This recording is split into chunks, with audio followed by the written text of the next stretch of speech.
मी प्रीती। आवाज इंडिया मराठीमध्ये आपल्या सर्वांचं स्वागत आहे। तर नजर टाकूया आजच्या ठळक बातम्यांवर।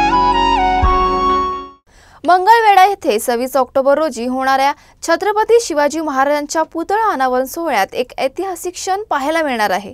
मराठा आरक्षण चळवळीचे नेते मनोज जरांगे पाटील आणि राज्याचे मुख्यमंत्री देवेंद्र फडणवीस हे पहिल्यांदाच एकाच व्यासपीठावर दिसणार आहेत। या भव्य सोहळ्याचे आयोजन भाजपचे आमदार समाधान अवताडे यांनी केले आहे। पुतळ्याचे अनावरण मुख्यमंत्री देवेंद्र फडणवीस यांच्या हस्ते होणार आहे। मनोज जरांगे पाटील यांना अधिकृत निमंत्रण देण्यात आले असून त्यांनी कार्यक्रमात उपस्थिती राहण्यास सहमती दर्शवली आहे। जय जिजाऊ जय शिवराय। आपला जाणता राजा, अखंड हिंदुस्थानाचे आराध्य दैवत छत्रपती शिवाजी महाराजांच्या भव्य दिव्य अश्वारूढ पुतळ्याच्या अनावरण सोहळा राज्याचे कर्तव्यदक्ष मुख्यमंत्री श्री देवेंद्रजी फडणवीस साहेब यांच्या शुभ हस्ते व इतर मान्यवरांच्या उपस्थितीमध्ये 26 ऑक्टोबर 2025 रोजी दुपारी 12:15 संपन्न होणार आहे। संभाजीनगरमध्ये वंचित बहुजन आघाडीचे नेते सुजात आंबेडकर यांनी राष्ट्रीय स्वयंसेवक संघावर जोरदार हल्लाबोल केलाय। पोलिसांनी मोर्चाला परवानगी नाकारली असतानाही आरएसएस वर बंदी घालण्याच्या मागणीसाठी वंचित बहुजन आघाडीने मोर्चा काढला। सुजात आंबेडकर म्हणाले, राष्ट्रीय स्वयंसेवक संघाला हरविण्याची ताकद केवळ आंबेडकरवादी जनतेमध्ये आहे। त्यांनी पुढे स्पष्ट केलं की संविधान वाचवण्यासाठी वंचित बहुजन आघाडी कोणालाही घाबरत नाही। जेव्हा जेव्हा संविधानाचा, कायद्याचा आणि बाबासाहेबांनी दिलेल्या हक्कांचा प्रश्न येईल तेव्हा आंबेडकरी जनता न घाबरता रस्त्यावर उतरेल असं ते म्हणाले। आरएसएस ला झुकवून कायदा आणि संविधान मानायला लावणे हे आमचे ध्येय आहे। आरएसएस कार्यालयाला भेट म्हणून भारताचा तिरंगा, संविधानाची प्रत आणि महाराष्ट्र पब्लिक ट्रस्ट कायद्याची प्रत देणार आहे, ज्यानुसार संघाने नोंदणी करावी अशी त्यांची मागणी आहे। हा मुद्दा कसा चालू झाला मी तुम्हाला पहिल्यापासून एक्सप्लेन करतो। काही दिवसापूर्वी औरंगाबादमध्ये एका एज्युकेशनल इन्स्टिट्यूटच्या बाहेर आरएसएसचे कार्यकर्ते बेंच लावून रजिस्ट्रेशन करत होते। तिथे वंचित बहुजन आघाडीचे आणि वंचित बहुजन आघाडीची जी विद्यार्थी संघटना आहे सम्यक विद्यार्थी आंदोलन, त्याचे काही कार्यकर्ते पोचले आणि त्यांना विचारलं की तुमच्याकडे परवानगी आहे का रजिस्ट्रेशन करायला। त्यांच्याकडे कोणत्याही प्रकारची परवानगी रजिस्ट्रेशन करायला नव्हती।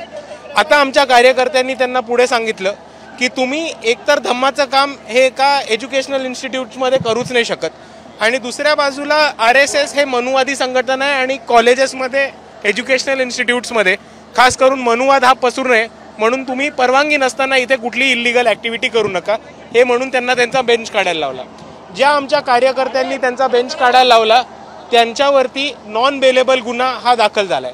आता सर्वात महत्त्वाचा प्रश्न इथे उपस्थित राहतो की आरएसएस हे रजिस्ट्रेशन करत होतं, पण आरएसएसचं स्वतःचं रजिस्ट्रेशन झालंय का?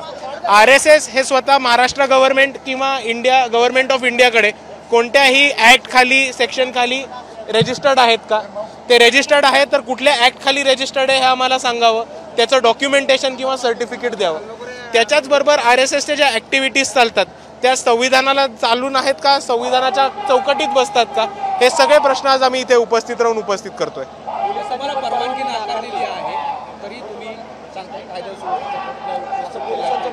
कायदा सुव्यवस्थेचा प्रश्न कुठेही उपस्थित होणार नाही। वंचित बहुजन आघाडीचे कार्यकर्ते अतिशय सजग आणि रिस्पॉन्सिबल आणि जबाबदार कार्यकर्ते आहेत। आम्ही संविधानाला मानणारी लोक आहोत। आमचा मोर्चा हा संविधानाला धरून होईल, कायद्याचा कुठेही उल्लंघन होणार नाही। पोलिसांनी त्याच आधारावर सांगितलं की तुम्ही काढू नये मोर्चा आणि नोटीस पण दिलेली आहे। तुम्ही संविधानाच्या परिच्छेदानुसार तुम्हाला परवानगी नाकारत आहात। हे बघा, मोर्चा काढणं, आंदोलन करणं हा संविधानिक अधिकार आहे। तुम्ही एका संघटनेच्या सांगण्यावरनं जर परवानगी नाकारत असाल तर पोलिसांनी ते जाहीर करावं। जर आरएसएसनी भाजप सरकारच्या मार्फत पोलिसांवरती दबाव टाकला असेल तर पोलिसांनी ते सुद्धा जाहीर करावं। पण परत एकदा मी म्हणतो की ह्या भारत देशात कोणतीही चुकीची घटना घडली तर त्याच्या विरुद्ध आंदोलन करणं, मोर्चे काढणं हा भारतीय संविधानाने दिलेला आम्हाला अधिकार आहे आणि आम्ही आज त्याच अधिकाराची अंमलबजावणी करायला आलो। असं आहे की आरएसएस म्हणतं की हा तुमचा निवडणुकीचा स्टंट आहे, जर तुम्हाला मोर्चाच काढायचा आहे तर पोलीस आयुक्तालयावर का नाही? आम्ही तक्रार केली नाही, आम्ही कुठल्याही प्रकारचा त्या विरोध दर्शवला नाही, मग आरएसएस कार्यालयावर मोर्चा का? कारण हे बघा, या देशामध्ये विद्यार्थ्यांमध्ये खूप भांडणं होतात। स्टुडंट मूव्हमेंट या देशामध्ये खूप जुनी आहे, विद्यार्थी आंदोलन नेहमी करत आलेत, पण हे आधी कुठेच नाही झालं की एका विद्यार्थ्यांच्या भांडणामध्ये नॉन बेलेबल ऑफेन्स दाखल केलाय। आणि हा नॉन बेलेबल ऑफेन्स पोलीस स्वतःहून करणार नाही आहेत. त्यांच्यावरती प्रेशर आहे किंवा मागणं लागेबंदे किंवा सूत्र हल्ली आहेत म्हणून केलेत आणि हेच सूत्र आम्ही बाहेर काढायला इकडे आलोय. पोलीस आयुक्त, कलेक्टर ऑफिस असे मोर्चा काढण्याची ठिकाणं आहेत असं संघाचं म्हणणं आहे. असं संघाचं म्हणणं असलं तरी आम्ही म्हणतो की जिकडनं हा प्रेशर चालू होतोय त्याच्यावरती आम्हाला मोर्चा काढायचा आहे. त्यांचे जे हस्तक आहेत त्यांना आम्हाला पकडायचं नाही, आम्हाला मास्टर माइंडला पकडायचं आहे आणि म्हणून डायरेक्ट आम्ही RSSच्या कार्यालयावरती हा मोर्चा काढतोय. तुमचे बॅनर्स असतील किंवा इकडे सगळे असतील त्यावरती तुम्ही औरंगाबाद असा उल्लेख केलेला आहे, हे नेमकं काय? हे बघा, आमचा स्टँड नेहमी हाच राहिला आहे की तुम्ही पहिले औरंगाबाद खंडपीठाचं, औरंगाबाद बेंच हायकोर्टचं ह्याचं नाव बदलून दाखव, मग आमच्या शिवनेत्याबद्दल वाद घाला. ठीक आहे. आता RSSची जी भूमिका आहे की तुमचा हा राजकीय स्टंट आहे, निवडणुका जवळ आल्यात म्हणून आपण अशा प्रकारचे मोर्चे काढतो. हे बघा, RSSचा विरोध हे बाळासाहेब आंबेडकर 90च्या दशकापासून कळतं. हा काही नवीन नाही. RSSच्या विरुद्ध भूमिका घेणं हे बाळासाहेब आंबेडकरांनी नेहमीच घेतलं. या देशामध्ये RSS 15 ऑगस्टला झेंडावंदन करत नाही, तिरंगा लहरत नाही, हा मुद्दा बाळासाहेबांनी उपस्थित केला होता. RSS संविधानामध्ये रजिस्टर्ड आहे का कोणत्या ॲक्ट खाली रजिस्टर्ड आहे हा खुलासा द्या, ही सुद्धा भूमिका बाळासाहेब आंबेडकरांनी केली होती. आणि 2019मध्ये जेव्हा NCP आणि काँग्रेसची युतीची चर्चा चालू होती तेव्हा सुद्धा आम्ही काँग्रेस आणि NCPला हीच अट घातली होती की आमची एकच मागणी आहे की RSSला कायद्याचा, संविधानाच्या चौकटीत आणण्यामध्ये आमची साथ द्या. तर हा इलेक्शनचा स्टंट नाही आहे. आम्ही इलेक्शन पण या मुद्द्यावरनं लढतो, आमच्यामध्ये हा फरक आहे. तुम्ही जाणार आहात, ठाम आहात? हो, आम्ही ठाम आहोत, आमची भूमिका बदलत नाही. सातारा जिल्ह्यातील फलटण उपजिल्हा रुग्णालयातील महिला डॉक्टरने पोलीस निरीक्षक गोपाल बंदे यांनी केलेल्या लैंगिक अत्याचारामुळे आत्महत्या केल्याचे त्यांच्या सुसाईड नोटमुळे समोर आले. तसेच प्रशांत बनकर यांनी मानसिक त्रास दिल्याचेही त्यांनी नमूद केले. राज्य महिला आयोगाने याची दखल घेतली आहे. सद्यस्थितीत या प्रकरणी फलटण सिटी पोलीसमध्ये भारतीय न्याय संहितेच्या कलम 64(2)(n) 108 प्रमाणे गुन्हा दाखल केला आहे. फरार आरोपी गोपाल बंदे आणि प्रशांत बनकर यांना अटक करण्यासाठी शोध पथक रवाना करण्यात आलं आहे. फलटण शहरामध्ये आज सकाळी एक गुन्हा दाखल झाला आहे ज्याच्यामध्ये एक महिला डॉक्टर यांनी सुसाईड केलं आणि त्या सुसाईड करताना त्यांनी स्वतःच्या हातावर 2 नावं लिहून ठेवली, ज्याच्यामध्ये एक आमचे PS आहेत फलटण ग्रामीणचे आणि अजून एक सिव्हिलियन व्यक्ती आहेत. अशा दोघांविरुद्ध मानसिक आणि शारीरिक छळाच्या आणि बलात्कार केल्याच्या म्हणजे त्याच्याकरता मी आत्महत्या करते अशा अर्थाने लिहिल्यामुळे गुन्हा दाखल करण्यात आलेला आहे. बलात्कार आणि आत्महत्येस प्रवृत्त करणे असं दोघांविरुद्ध. एक आमचे PS आहेत त्यातले आहेत फलटण ग्रामीण पोलीस स्टेशनचे. हा गुन्हा दाखल झाला आहे फलटण शहरमध्ये, कारण त्यांनी ज्या हॉटेलमध्ये आत्महत्या केली ते हॉटेल फलटण शहरमध्ये आहे आणि या दोघांविरुद्ध गुन्हा दाखल झाला आहे. आरोपींना पकडण्याकरता टीम रवाना करण्यात आलेली आहेत. मीनवाईल PSI जे आहेत त्यांच्याविरुद्ध गुन्हा दाखल झाल्यामुळे पेंडिंग इन्क्वायरी त्यांना लगेच तात्काळ सस्पेंड करण्यात आली. साताऱ्यातील फलटण उपजिल्हा रुग्णालयातील महिला डॉक्टरच्या आत्महत्येच्या प्रकरणात महिला डॉक्टरचे आते भाऊ म्हणाले, आत्महत्येच्या नोटमध्ये फक्त एका खासदाराचा उल्लेख होता, कोणाच्याही नावाचा थेट उल्लेख नव्हता.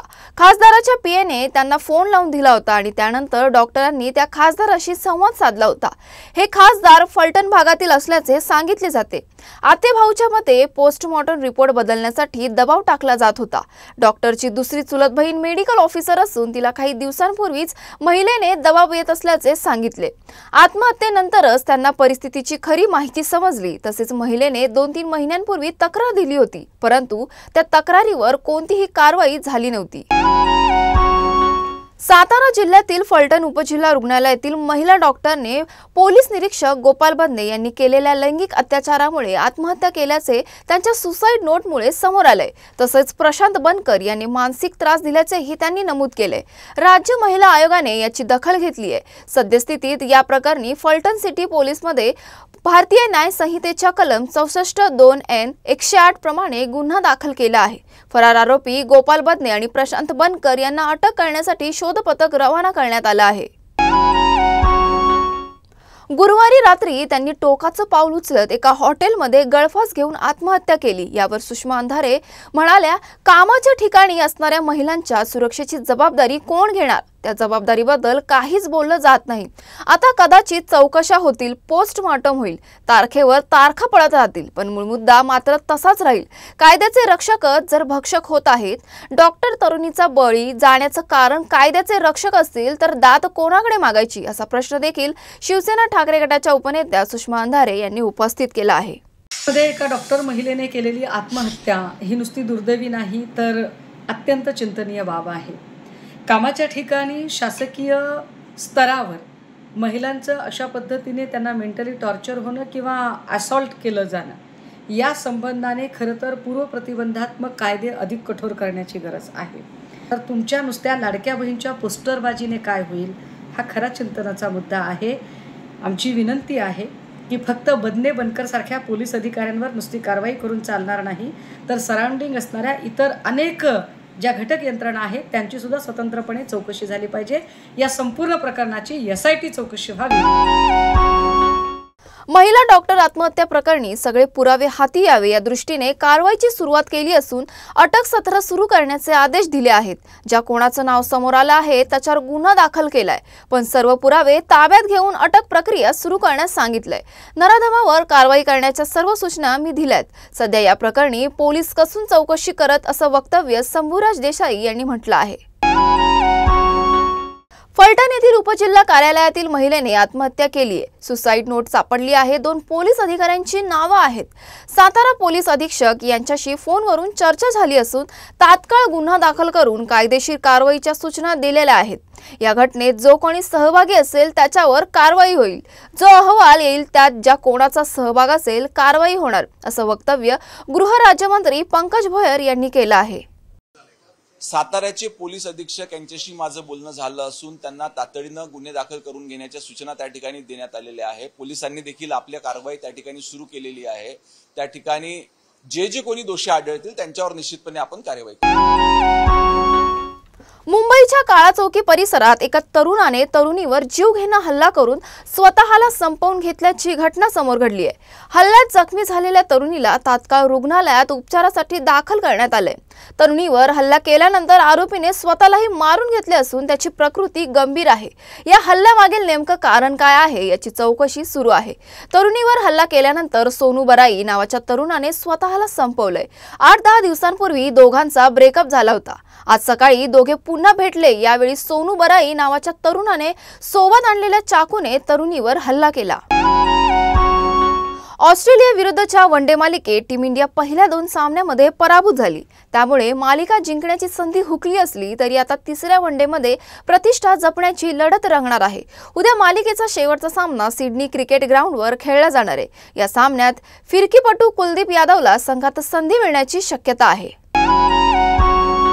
देशातील प्रख्यात जाहिरात गुरु आणि पद्मश्री पुरस्कार विजेते पियुष पांडे यांचे आज मुंबईत निधन झाले। वयाच्या 70व्या वर्षी त्यांनी अखेरचा श्वास घेतला।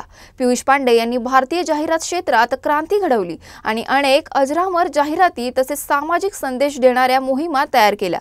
त्यांच्या उल्लेखनीय कार्यामध्ये मिले सूर मेरा तुम्हारा हे राष्ट्रभावनेला स्पर्श करणारे गाणे, दो बूंदे जिंदगी की ही पल्स पोलिओ मोहीम आणि अब की बार मोदी सरकार हे 2014 मधील लोकप्रिय राजकीय घोषवाक्य याचा समावेश आहे। पंतप्रधान नरेंद्र मोदी त्यांनी त्यांना श्रद्धांजली वाहिली आहे। पंतप्रधानांनी ट्विटरवर लिहिले की पियुष पांडे त्यांच्या सर्जनशीलतेसाठी ओळखले जात होते। त्यांनी जाहिरातीच्या जगात प्रचंड योगदान दिले। त्यांच्याशी वर्षानुवर्षे झालेल्या संवादांना मी जपून ठेवेन। त्यांच्या निधनाने मला खूप दुःख झालंय। त्यांच्या कुटुंबियांना माझी श्रद्धांजली। अशाच नवनवीन बातम्या बघण्यासाठी पाहत राहा आवाज इंडिया मराठी।